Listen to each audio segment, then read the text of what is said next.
Lysis. By Plato. Translated by Benjamin Jowett, 1892.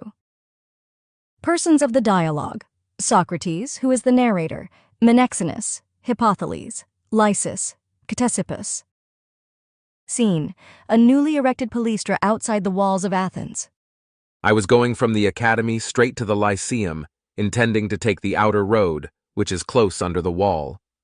When I came to the postern gate of the city, which is by the fountain of Panops, I fell in with Hippothales, the son of Hieronymus, and Ctesippus the Paeanian, and a company of young men who were standing with them.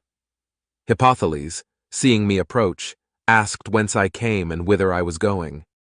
"I am going," I replied, "from the academy straight to the Lyceum." "Then come straight to us," he said, "and put in here. You may as well." "Who are you?" I said, "and where am I to come?" He showed me an enclosed space and an open door over against the wall. "And there," he said, "is the building at which we all meet, and a goodly company we are." "And what is this building?" I asked, "and what sort of entertainment have you?" "The building," he replied, "is a newly erected palaestra, and the entertainment is generally conversation, to which you are welcome." "Thank you," I said, "and is there any teacher there?" "Yes," he said, "your old friend and admirer, Micus." "Indeed," I replied, "he is a very eminent professor." "Are you disposed," he said, "to go with me and see them?" "Yes," I said, "but I should like to know first what is expected of me, and who is the favorite among you." "Some persons have one favorite, Socrates, and some another," he said. "And who is yours?" I asked. "Tell me that, Hippothales." At this he blushed, and I said to him, "O Hippothales, thou son of Hieronymus, do not say that you are, or that you are not, in love. The confession is too late, for I see that you are not only in love, but are already far gone in your love. Simple and foolish as I am, the gods have given me the power of understanding affections of this kind." Whereupon he blushed more and more. Ctesippus said, "I like to see you blushing, Hippothales, and hesitating to tell Socrates the name, when, if he were with you but for a very short time, you would have plagued him to death by talking about nothing else. Indeed, Socrates, he has literally deafened us, and stopped our ears with the praises of Lysis, and if he is a little intoxicated, there is every likelihood that we may have our sleep murdered with a cry of Lysis. His performances in prose are bad enough, but nothing at all in comparison with his verse, and when he drenches us with his poems and other compositions, it is really too bad, and worse still is his manner of singing them to his love. He has a voice which is truly appalling, and we cannot help hearing him, and now having a question put to him by you, behold, he is blushing." "Who is Lysis?" I said. "I suppose that he must be young, for the name does not recall anyone to me." "Why," he said, "his father being a very well-known man, he retains his patronymic, and is not as yet commonly called by his own name. But although you do not know his name, I am sure that you must know his face, for that is quite enough to distinguish him." "But tell me whose son he is," I said. "He is the eldest son of Democritus, of the deme of Exone." "Ah, Hippothales," I said, "what a noble and really perfect love you have found. I wish that you would favor me with the exhibition which you have been making to the rest of the company, and then I shall be able to judge whether you know what a lover ought to say about his love, either to the youth himself or to others." "Nay, Socrates," he said, "you surely do not attach any importance to what he is saying." "Do you mean," I said, "that you disown the love of the person whom he says that you love?" "No, but I deny that I make verses or address compositions to him." "He is not in his right mind," said Ctesippus. "He is talking nonsense and is stark mad." "O Hippothales," I said, "if you have ever made any verses or songs in honor of your favorite, I do not want to hear them, but I want to know the purport of them, that I may be able to judge of your mode of approaching your fair one." "Ctesippus will be able to tell you," he said, "for if, as he avers, the sound of my words is always dinning in his ears, he must have a very accurate knowledge and recollection of them." "Yes, indeed," said Ctesippus, "I know only too well, and very ridiculous the tale is, for although he is a lover, and very devotedly in love, he has nothing particular to talk about to his beloved which a child might not say. Now is not that ridiculous?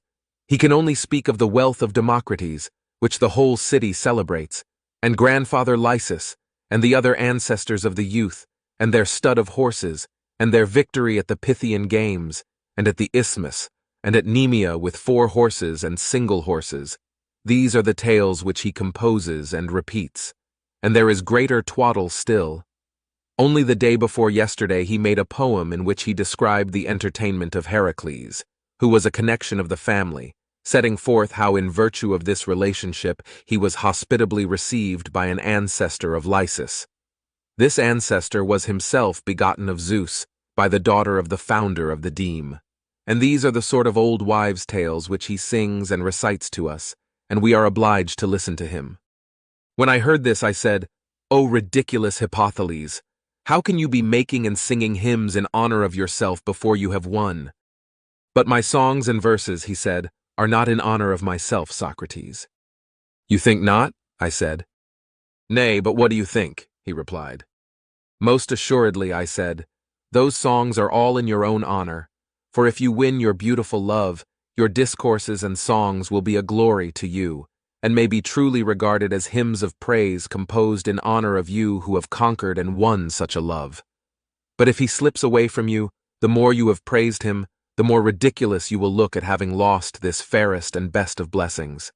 And therefore the wise lover does not praise his beloved until he has won him, because he is afraid of accidents. There is also another danger. The fair, when anyone praises or magnifies them, are filled with the spirit of pride and vain glory. Do you not agree with me?" "Yes," he said. "And the more vain, glorious they are, the more difficult is the capture of them." "I believe you. What should you say of a hunter who frightened away his prey, and made the capture of the animals which he is hunting more difficult?" "He would be a bad hunter, undoubtedly." "Yes, and if instead of soothing them he were to infuriate them with words and songs, that would show a great want of wit. Do you not agree?" "Yes.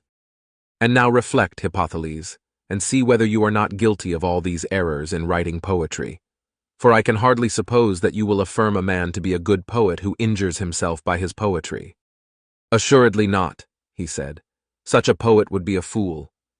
And this is the reason why I take you into my counsels, Socrates, and I shall be glad of any further advice which you may have to offer. Will you tell me by what words or actions I may become endeared to my love?" "That is not easy to determine," I said, "but if you will bring your love to me, and will let me talk with him, I may perhaps be able to show you how to converse with him, instead of singing and reciting in the fashion of which you are accused." "There will be no difficulty in bringing him," he replied. "If you will only go with Ctesippus into the palaestra, and sit down and talk, I believe that he will come of his own accord, for he is fond of listening, Socrates. And as this is the festival of the Hermaea, the young men and boys are all together, and there is no separation between them. He will be sure to come, but if he does not, Ctesippus, with whom he is familiar, and whose relation Menexenus is his great friend, shall call him." "That will be the way," I said. Thereupon I led Ctesippus into the palaestra, and the rest followed. Upon entering, we found that the boys had just been sacrificing, and this part of the festival was nearly at an end. They were all in their white array, and games at dice were going on among them. Most of them were in the outer court amusing themselves, but some were in a corner of the apoditerium playing at odd, and even with a number of dice, which they took out of little wicker baskets. There was also a circle of lookers on. Among them was Lysis. He was standing with the other boys and youths, having a crown upon his head, like a fair vision, and not less worthy of praise for his goodness than for his beauty. We left them, and went over to the opposite side of the room, where, finding a quiet place, we sat down, and then we began to talk. This attracted Lysis, who was constantly turning round to look at us. He was evidently wanting to come to us. For a time he hesitated, and had not the courage to come alone. But first of all, his friend Menexenus, leaving his play, entered the palaestra from the court, and when he saw Ctesippus and myself, was going to take a seat by us, and then Lysis, seeing him, followed, and sat down by his side, and the other boys joined. I should observe that Hippothales, when he saw the crowd, got behind them, where he thought that he would be out of sight of Lysis, lest he should anger him, and there he stood and listened. I turned to Menexenus and said, son of Demophon, which of you two youths is the elder? That is a matter of dispute between us, he said. And which is the nobler? Is that also a matter of dispute? Yes, certainly. And another disputed point is, which is the fairer? The two boys laughed. I shall not ask which is the richer of the two, I said, for you are friends, are you not? Certainly, they replied. And friends have all things in common, so that one of you can be no richer than the other, if you say truly that you are friends. They assented. I was about to ask which was the juster of the two, and which was the wiser of the two, but at this moment Menexenus was called away by someone who came and said that the gymnastic master wanted him. I supposed that he had to offer sacrifice. So he went away, and I asked Lysis some more questions. I dare say, Lysis, I said, that your father and mother love you very much. Certainly, he said. And they would wish you to be perfectly happy. Yes. But do you think that anyone is happy who is in the condition of a slave, and who cannot do what he likes? I should think not indeed, he said. And if your father and mother love you, and desire that you should be happy, no one can doubt that they are very ready to promote your happiness. Certainly, he replied. And do they then permit you to do what you like, and never rebuke you or hinder you from doing what you desire? Yes, indeed, Socrates. There are a great many things which they hinder me from doing. What do you mean? I said. Do they want you to be happy, and yet hinder you from doing what you like? For example, if you want to mount one of your father's chariots and take the reins at a race, they will not allow you to do so. They will prevent you. Certainly, he said, they will not allow me to do so. Whom then will they allow? There is a charioteer, whom my father pays for driving. And do they trust a hireling more than you? And may he do what he likes with the horses? And do they pay him for this? They do. But I dare say that you may take the whip and guide the mule, cart if you like. They will permit that? Permit me! Indeed they will not. Then I said, may no one use the whip to the mules? Yes, he said, the muleteer. And is he a slave or a free man? A slave, he said. And do they esteem a slave of more value than you who are their son?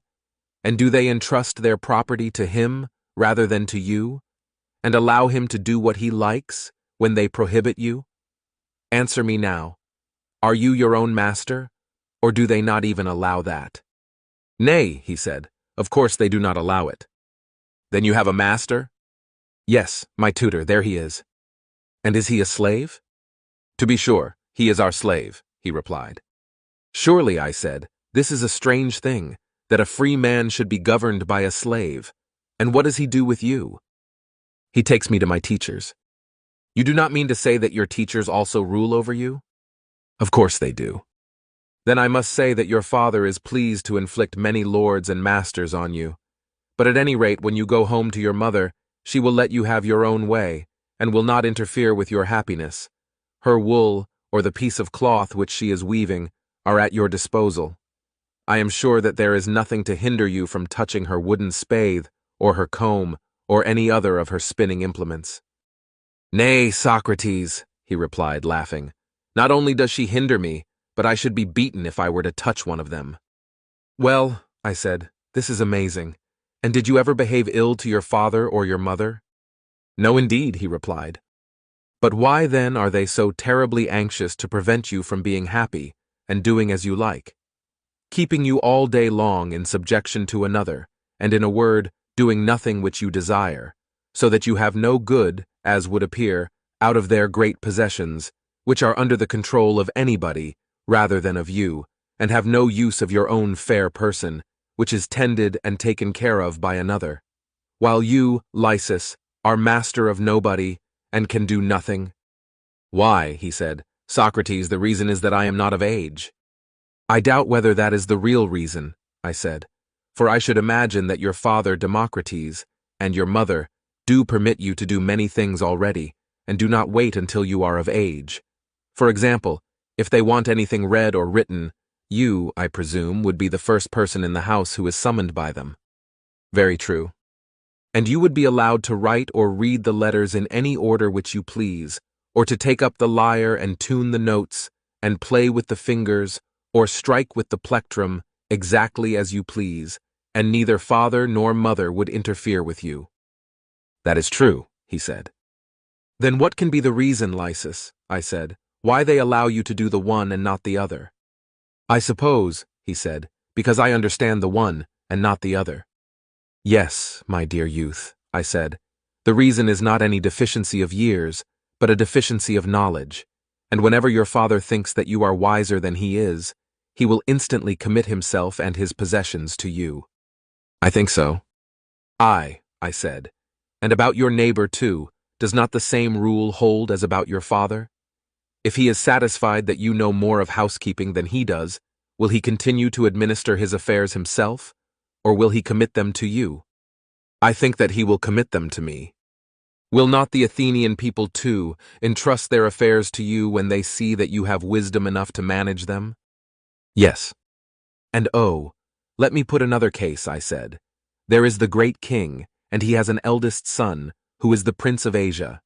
Suppose that you and I go to him and establish to his satisfaction that we are better cooks than his son.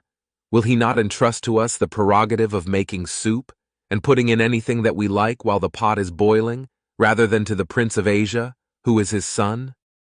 To us, clearly. And we shall be allowed to throw in salt by handfuls, whereas the son will not be allowed to put in as much as he can take up between his fingers? Of course. Or suppose again that the son has bad eyes. Will he allow him, or will he not allow him, to touch his own eyes if he thinks that he has no knowledge of medicine? He will not allow him. Whereas, if he supposes us to have a knowledge of medicine, he will allow us to do what we like with him, even to open the eyes wide and sprinkle ashes upon them, because he supposes that we know what is best. That is true. And everything in which we appear to him to be wiser than himself or his son, he will commit to us? That is very true, Socrates, he replied. Then now, my dear Lysis, I said, you perceive that in things which we know everyone will trust us, Hellenes and barbarians, men and women, and we may do as we please about them, and no one will like to interfere with us. We shall be free, and masters of others, and these things will be really ours, for we shall be benefited by them. But in things of which we have no understanding, no one will trust us to do as seems good to us. They will hinder us as far as they can, and not only strangers, but father and mother, and the friend, if there be one, who is dearer still, will also hinder us, and we shall be subject to others, and these things will not be ours, for we shall not be benefited by them. Do you agree? He assented. And shall we be friends to others, and will any others love us, in as far as we are useless to them? Certainly not. Neither can your father or mother love you, nor can anybody love anybody else, insofar as they are useless to them. No. And therefore, my boy, if you are wise, all men will be your friends and kindred, for you will be useful and good. But if you are not wise, neither father nor mother nor kindred, nor anyone else will be your friends. And in matters of which you have as yet no knowledge, can you have any conceit of knowledge? That is impossible, he replied. And you, Lysis, if you require a teacher, have not yet attained to wisdom. True. And therefore you are not conceited, having nothing of which to be conceited. Indeed, Socrates, I think not. When I heard him say this, I turned to Hippotholes, and was very nearly making a blunder, for I was going to say to him, that is the way, Hippotholes, in which you should talk to your beloved, humbling and lowering him, and not as you do, puffing him up and spoiling him. But I saw that he was in great excitement and confusion at what had been said, and I remembered that, although he was in the neighborhood, he did not want to be seen by Lysis. So upon second thoughts I refrained. In the meantime, Menexenus came back and sat down in his place by Lysis, and Lysis, in a childish and affectionate manner, whispered privately in my ear, so that Menexenus should not hear, Do, Socrates, tell Menexenus what you have been telling me. Suppose that you tell him yourself, Lysis, I replied, for I am sure that you were attending. Certainly, he replied. Try then to remember the words, and be as exact as you can in repeating them to him, and if you have forgotten anything, ask me again the next time that you see me. I will be sure to do so, Socrates, but go on telling him something new, and let me hear, as long as I am allowed to stay.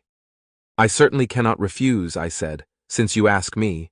But then, as you know, Menexenus is very pugnacious, and therefore you must come to the rescue if he attempts to upset me. Yes, indeed, he said. He is very pugnacious, and that is the reason why I want you to argue with him. That I may make a fool of myself? No, indeed, he said, but I want you to put him down. That is no easy matter, I replied, for he is a terrible fellow, a pupil of Ctesippus.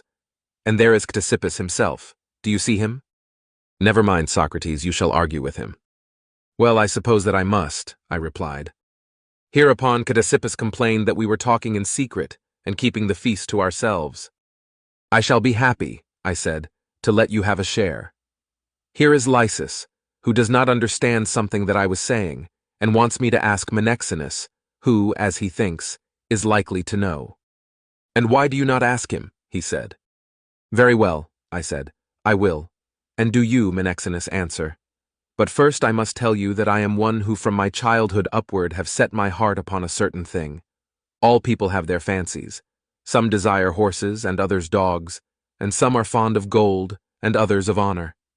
Now I have no violent desire of any of these things, but I have a passion for friends, and I would rather have a good friend than the best cock or quail in the world.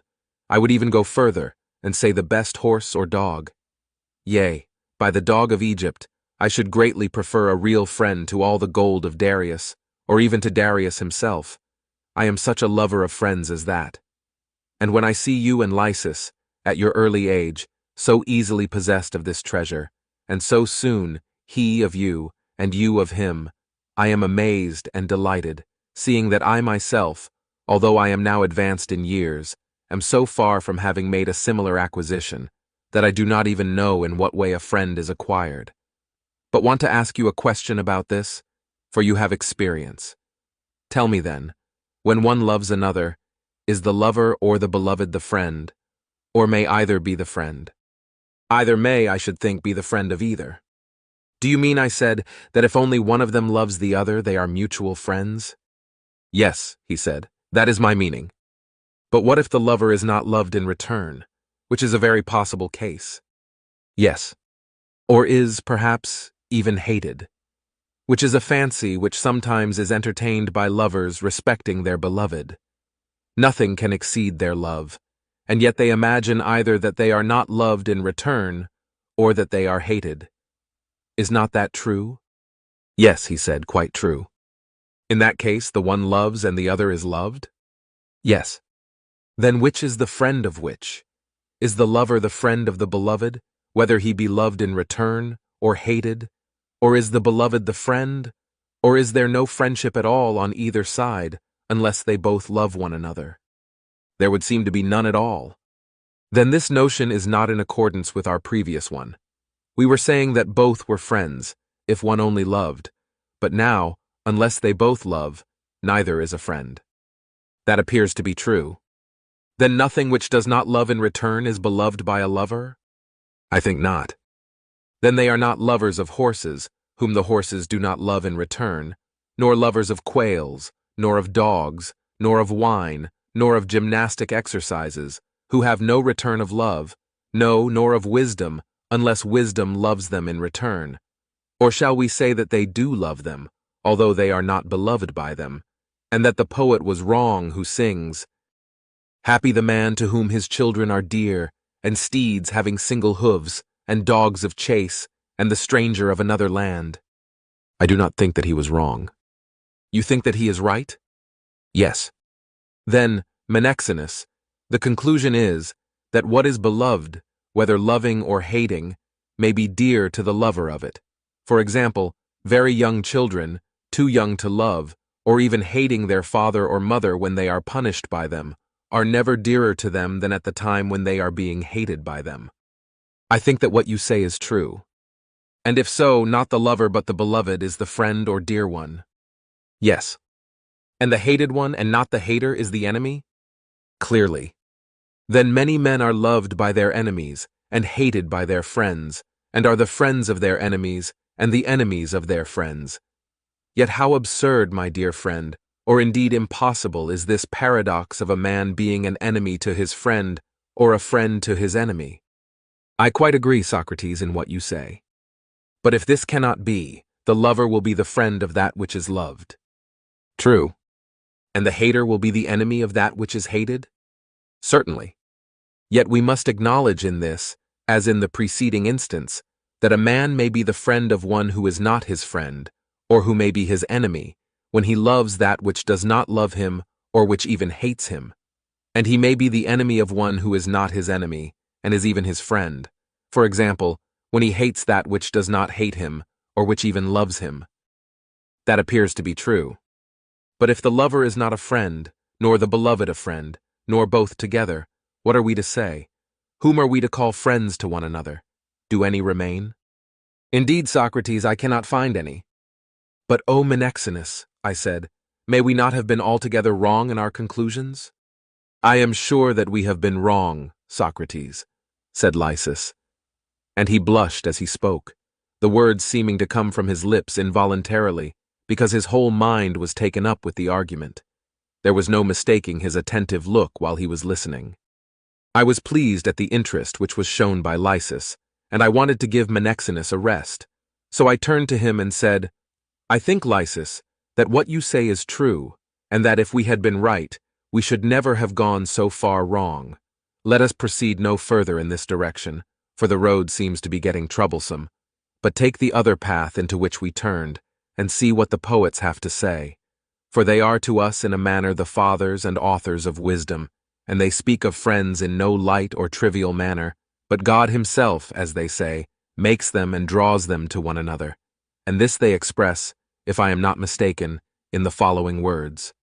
God is ever drawing like towards like, and making them acquainted. I dare say that you have heard those words. Yes, he said, I have. And have you not also met with the treatises of philosophers who say that like must love like? They are the people who argue and write about nature and the universe. Very true, he replied. And are they right in saying this? They may be.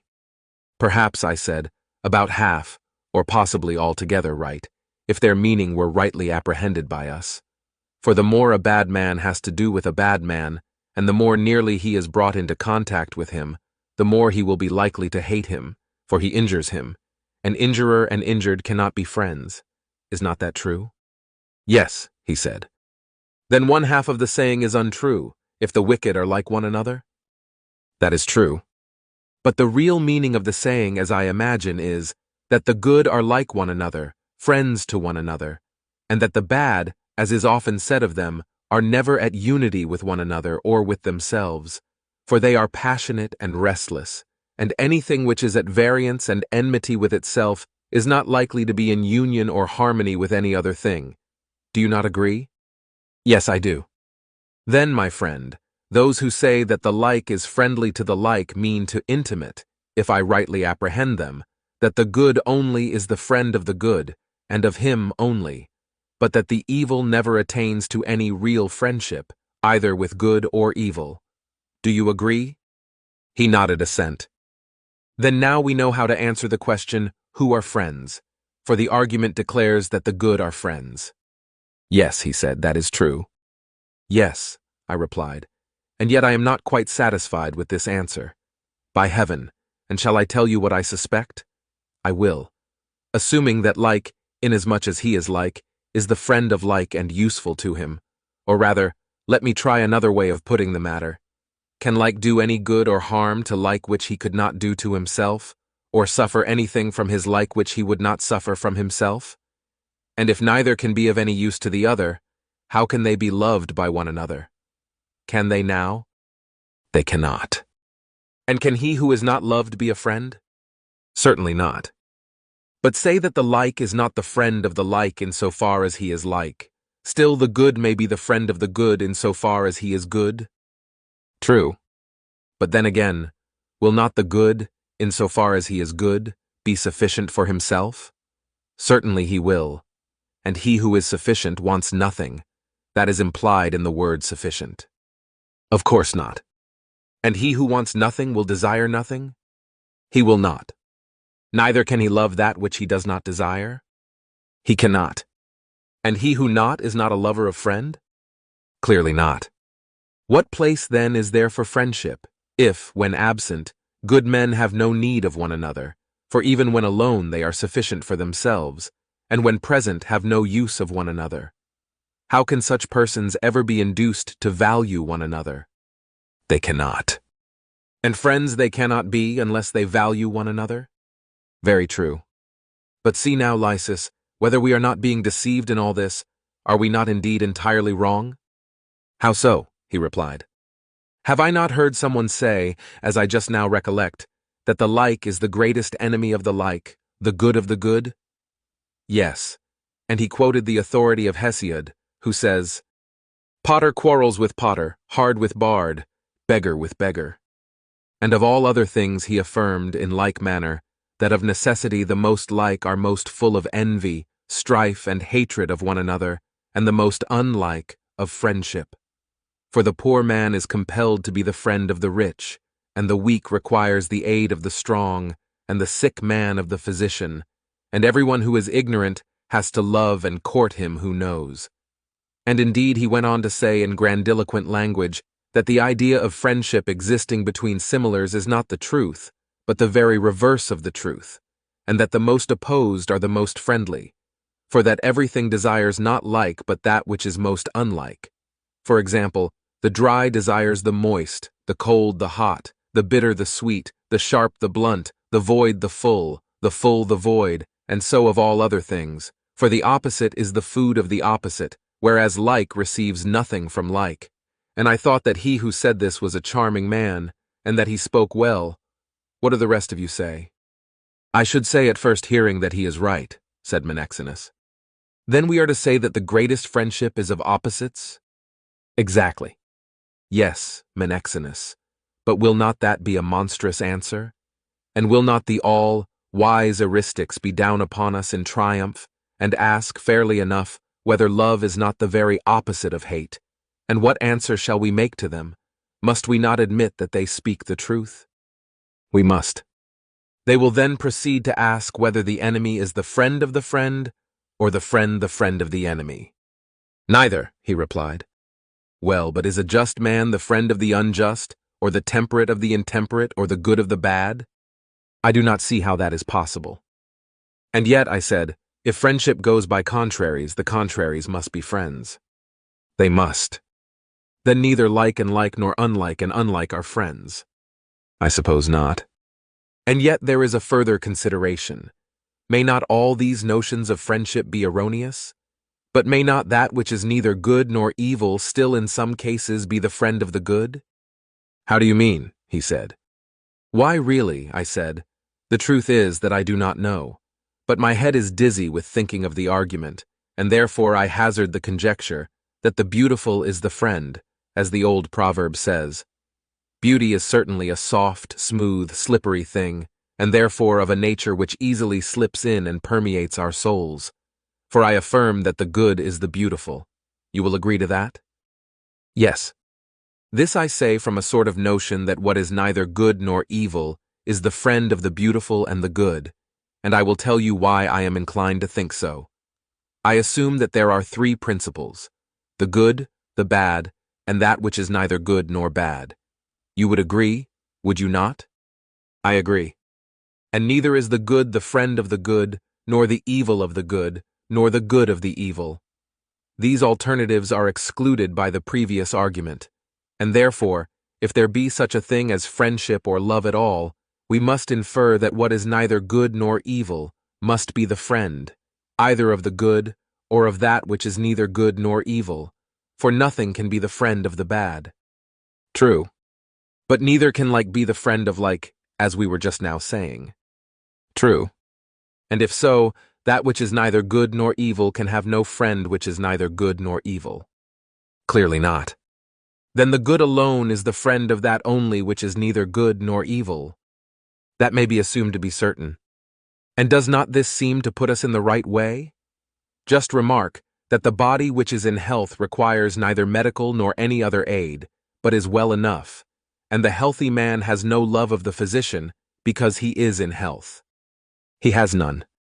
But the sick loves him because he is sick? Certainly. And sickness is an evil, and the art of medicine a good and useful thing? Yes. But the human body, regarded as a body, is neither good nor evil? True. And the body is compelled by reason of disease to court and make friends of the art of medicine? Yes. Then that which is neither good nor evil becomes the friend of good by reason of the presence of evil? So we may infer. And clearly this must have happened before that which was neither good nor evil had become altogether corrupted with the element of evil. If itself had become evil, it would not still desire and love the good. For as we were saying, the evil cannot be the friend of the good. Impossible. Further, I must observe that some substances are assimilated when others are present with them, and there are some which are not assimilated. Take, for example, the case of an ointment or color which is put on another substance. Very good. In such a case, is the substance which is anointed the same as the color or ointment? What do you mean? He said. This is what I mean. Suppose that I were to cover your auburn locks with white lead. Would they be really white, or would they only appear to be white? They would only appear to be white, he replied. And yet whiteness would be present in them? True. But that would not make them at all the more white, notwithstanding the presence of white in them. They would not be white any more than black. No. But when old age infuses whiteness into them, then they become assimilated, and are white by the presence of white. Certainly. Now I want to know whether in all cases a substance is assimilated by the presence of another substance, or must the presence be after a peculiar sort? The latter, he said. Then that which is neither good nor evil may be in the presence of evil, but not as yet evil, and that has happened before now. Yes. And when anything is in the presence of evil, not being as yet evil, the presence of good arouses the desire of good in that thing. But the presence of evil, which makes a thing evil, takes away the desire and friendship of the good. For that which was once both good and evil has now become evil only, and the good was supposed to have no friendship with the evil? None. And therefore we say that those who are already wise, whether gods or men, are no longer lovers of wisdom, nor can they be lovers of wisdom who are ignorant to the extent of being evil, for no evil or ignorant person is a lover of wisdom. There remain those who have the misfortune to be ignorant, but are not yet hardened in their ignorance, or void of understanding, and do not as yet fancy that they know what they do not know, and therefore those who are the lovers of wisdom are as yet neither good nor bad. But the bad do not love wisdom any more than the good, for as we have already seen, neither is unlike the friend of unlike, nor like of like. You remember that? Yes, they both said. And so, Lysis and Menexenus, we have discovered the nature of friendship. There can be no doubt of it. Friendship is the love which by reason of the presence of evil, the neither good nor evil has of the good, either in the soul, or in the body, or anywhere. They both agreed and entirely assented, and for a moment I rejoiced, and was satisfied like a huntsman just holding fast his prey. But then a most unaccountable suspicion came across me, and I felt that the conclusion was untrue. I was pained and said, Alas, Lysis and Menexenus, I am afraid that we have been grasping at a shadow only. Why do you say so? Said Menexenus. I am afraid, I said, that the argument about friendship is false. Arguments, like men, are often pretenders. How do you mean? He asked. Well, I said, look at the matter in this way. A friend is the friend of someone, is he not? Certainly he is. And has he a motive and object in being a friend, or has he no motive and object? He has a motive and object. And is the object which makes him a friend dear to him, neither dear nor hateful to him? I do not quite follow you, he said. I do not wonder at that, I said. But perhaps, if I put the matter in another way, you will be able to follow me, and my own meaning will be clearer to myself. The sick man, as I was just now saying, is the friend of the physician. Is he not?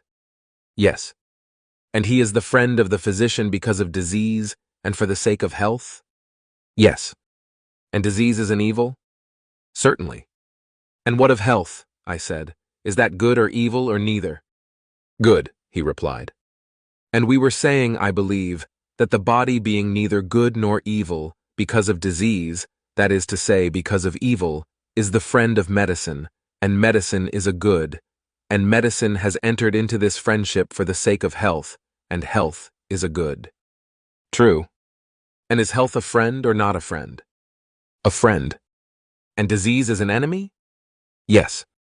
Then that which is neither good nor evil is the friend of the good because of the evil and hateful, and for the sake of the good and the friend? Clearly. Then the friend is a friend for the sake of the friend, and because of the enemy? That is to be inferred. Then at this point, my boys, let us take heed and be on our guard against deceptions. I will not again repeat that the friend is the friend of the friend, and the like of the like, which has been declared by us to be an impossibility. But in order that this new statement may not delude us, let us attentively examine another point, which I will proceed to explain. Medicine, as we were saying, is a friend, dear to us for the sake of health? Yes. And health is also dear? Certainly. And if dear, then dear for the sake of something? Yes. And surely this object must also be dear, as is implied in our previous admissions? Yes. And that something dear involves something else dear? Yes. But then, proceeding in this way, shall we not arrive at some first principle of friendship or dearness which is not capable of being referred to any other, for the sake of which, as we maintain, all other things are dear, and having there arrived, we shall stop? True. My fear is that all those other things, which, as we say, are dear for the sake of another, are illusions and deceptions only, but where that first principle is, there is the true ideal of friendship. Let me put the matter thus. Suppose the case of a great treasure, this may be a son, who is more precious to his father than all his other treasures. Would not the father, who values his son above all things, value other things also for the sake of his son? I mean, for instance, if he knew that his son had drunk hemlock, and the father thought that wine would save him, he would value the wine? He would. And also the vessel which contains the wine? Certainly. But does he therefore value the 3 measures of wine, or the earthen vessel which contains them, equally with his son? Is not this rather the true state of the case? All his anxiety has regard not to the means which are provided for the sake of an object, but to the object for the sake of which they are provided. And although we may often say that gold and silver are highly valued by us, that is not the truth, for there is a further object, whatever it may be, which we value most of all, and for the sake of which gold and all out other possessions are acquired by us. Am I not right?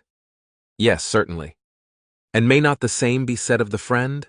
That which is only dear to us for the sake of something else is improperly said to be dear, but the truly dear is that in which all these so-called dear friendships terminate. That, he said, appears to be true. And the truly dear or ultimate principle of friendship is not for the sake of any other or further dear. True. Then we have done with the notion that friendship has any further object. May we then infer that the good is the friend? I think so. And the good is loved for the sake of the evil? Let me put the case in this way. Suppose that of the 3 principles, good, evil, and that which is neither good nor evil, there remained only the good and the neutral, and that evil went far away, and in no way affected soul or body, nor ever at all that class of things which, as we say, are neither good nor evil in themselves. Would the good be of any use, or other than useless to us? For if there were nothing to hurt us any longer, we should have no need of anything that would do us good. Then would be clearly seen that we did but love and desire the good because of the evil, and as the remedy of the evil, which was the disease. But if there had been no disease, there would have been no need of a remedy. Is not this the nature of the good, to be loved by us who are placed between the two, because of the evil? But there is no use in the good for its own sake. I suppose not. Then the final principle of friendship, in which all other friendships terminated, those, I mean, which are relatively dear and for the sake of something else, is of another and a different nature from them, for they are called dear because of another dear or friend. But with the true friend or dear, the case is quite the reverse, for that is proved to be dear because of the hated, and if the hated were away it would be no longer dear. Very true, he replied, at any rate not if our present view holds good. But oh, will you tell me, I said, whether if evil were to perish, we should hunger any more, or thirst any more, or have any similar desire? Or may we suppose that hunger will remain while men and animals remain, but not so as to be hurtful? And the same of thirst and the other desires, that they will remain, but will not be evil because evil has perished? Or rather shall I say, that to ask what either will be then or will not be is ridiculous, for who knows? This we do know, that in our present condition hunger may injure us, and may also benefit us. Is not that true? Yes. And in like manner thirst or any similar desire may sometimes be a good and sometimes an evil to us, and sometimes neither one nor the other? To be sure. But is there any reason why, because evil perishes, that which is not evil should perish with it? None. Then, even if evil perishes, the desires which are neither good nor evil will remain?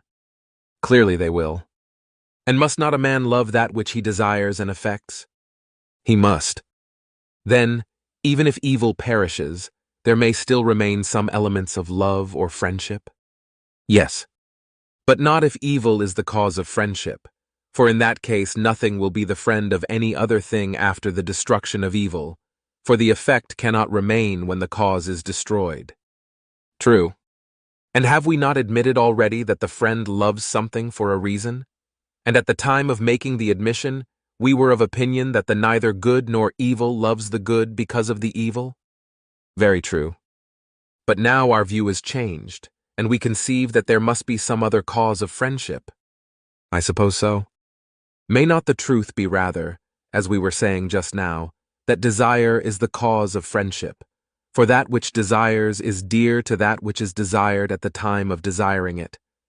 And may not the other theory have been only a long story about nothing?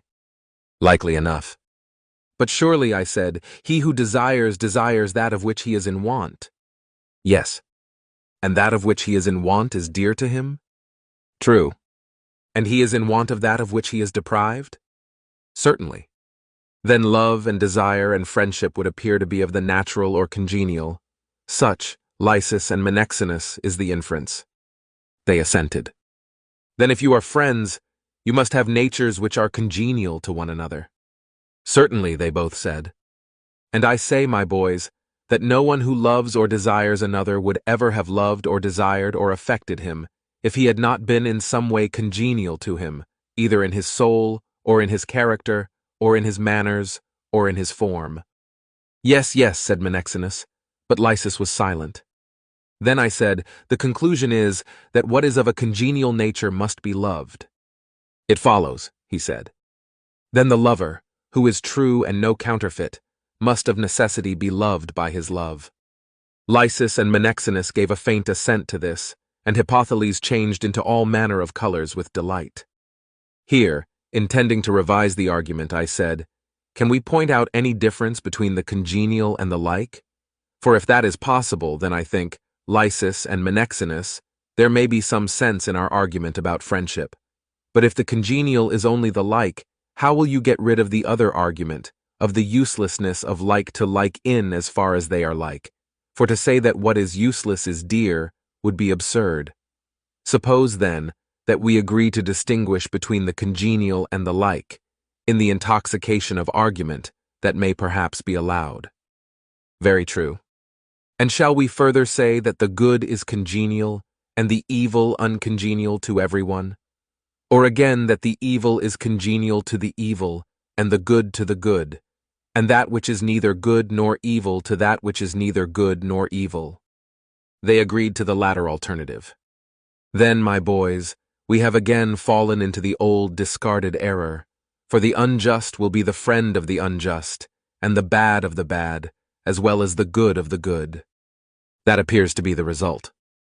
But again, if we say that the congenial is the same as the good, in that case the good, and he only will be the friend of the good. True. But that too was a position of ours which, as you will remember, has been already refuted by ourselves. We remember. Then what is to be done? Or rather, is there anything to be done? I can only, like the wise men who argue in courts, sum up the arguments. If neither the beloved, nor the lover, nor the like, nor the unlike, nor the good, nor the congenial, nor any other of whom we spoke, for there were such a number of them that I cannot remember all. If none of these are friends, I know not what remains to be said. Here I was going to invite the opinion of some older person, when suddenly we were interrupted by the tutors of Lysis and Menexenus, who came upon us like an evil apparition with their brothers, and bade them go home, as it was getting late. At first, we and the bystanders drove them off, but afterwards, as they would not mind, and only went on shouting in their barbarous dialect and got angry and kept calling the boys, they appeared to us to have been drinking rather too much at the Hermia, which made them difficult to manage. We fairly gave way and broke up the company. I said, however, a few words to the boys at parting. O Menexenus and Lysis, how ridiculous that you two boys, and I, an old boy, who would fain be one of you, should imagine ourselves to be friends.